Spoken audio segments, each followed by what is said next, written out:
Bonjour, je suis Guy Demel, ancien international ivoirien.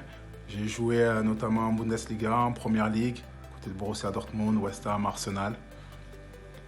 Et aujourd'hui, je suis là pour répondre à vos questions.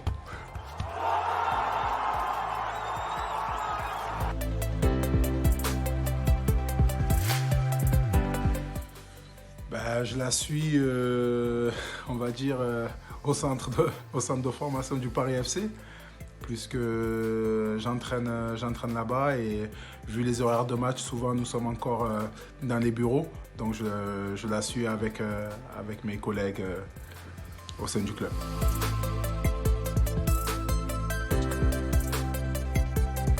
C'est en toute honnêteté les matchs des sélections africaines.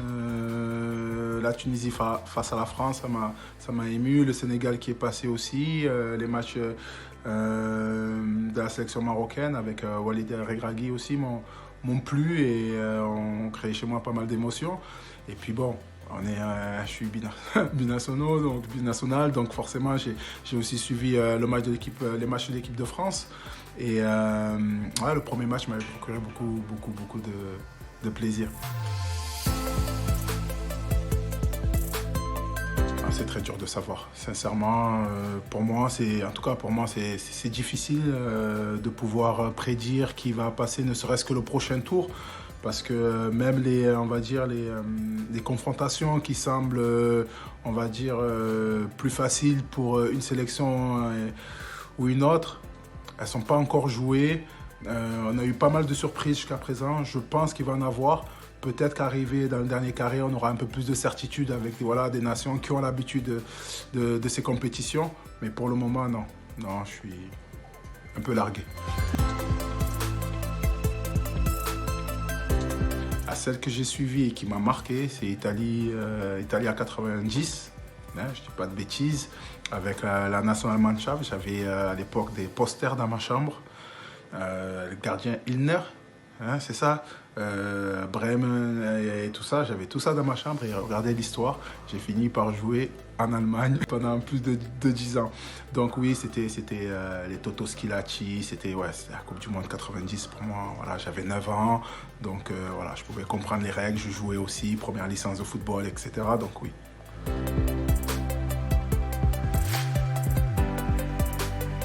Non, pas à ce moment. Je regarde, pour moi, c'est très loin. Je veux dire, l'envie de jouer dans le monde ou d'arriver dans le monde professionnel et de pouvoir jouer dans les plus beaux stades, jouer la Coupe du Monde, m'est arrivé à l'âge de 15-16 ans, très tard. Moi, je joue au foot pour jouer avec mes potes, pour être avec mes potes, m'amuser et tout ça. Et c'est arrivé à l'OM, Bernard Casoni, qui venait des pros, qui m'a transmis cette envie aussi d'aller au bout. Et puis, à partir de là, je me suis dit, j'aimerais bien faire mon métier. Et puis, la chance et Dieu m'ont permis de le faire. Et j'ai joué 2 Coupes du Monde, oui. Et les qualifications de la 3e aussi, parce que je me suis arrêté là, je sentais que ça poussait. On allait me pousser vers la sortie, j'ai dit je préfère moi prendre la décision d'arrêter. Mais oui, j'ai eu la chance de jouer 2 Coupes du Monde. Et puis 2 belles Coupes du Monde pour moi, puisque je jouais en Allemagne quand il y a eu la Coupe du Monde en 2006. Et puis j'ai vécu la Coupe sur notre continent en 2010. Donc pour moi, ce sont les plus belles par rapport à mon parcours et mon histoire.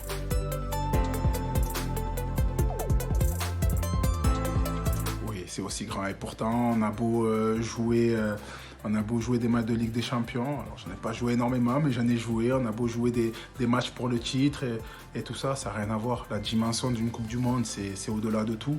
La faveur d'un pays, le monde entier qui vous regarde. Là pour le coup, c'est le monde entier qui vous regarde. C'est pas. Donc oui, c'est pas pareil. J'en parle, j'ai des frissons. J'ai envie de mettre les crampons, de me retrouver avec les joueurs. Non, c'est une émotion énorme.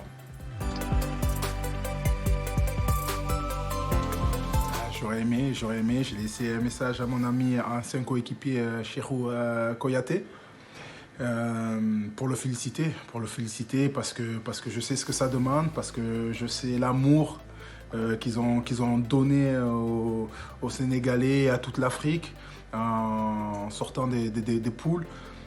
C'est juste fantastique, quoi. J'aimerais bien être à leur place en ce moment pour vivre cela. Et voilà. Le temps est passé par là et on a pris notre retraite. Mais voilà, c'est un événement sportif. Pour moi, ben, c'est le plus grand événement sportif. Et pour tout joueur de foot, c'est à vivre. Que ce soit sur le terrain en tant que joueur ou même dans les travées en tant que supporter.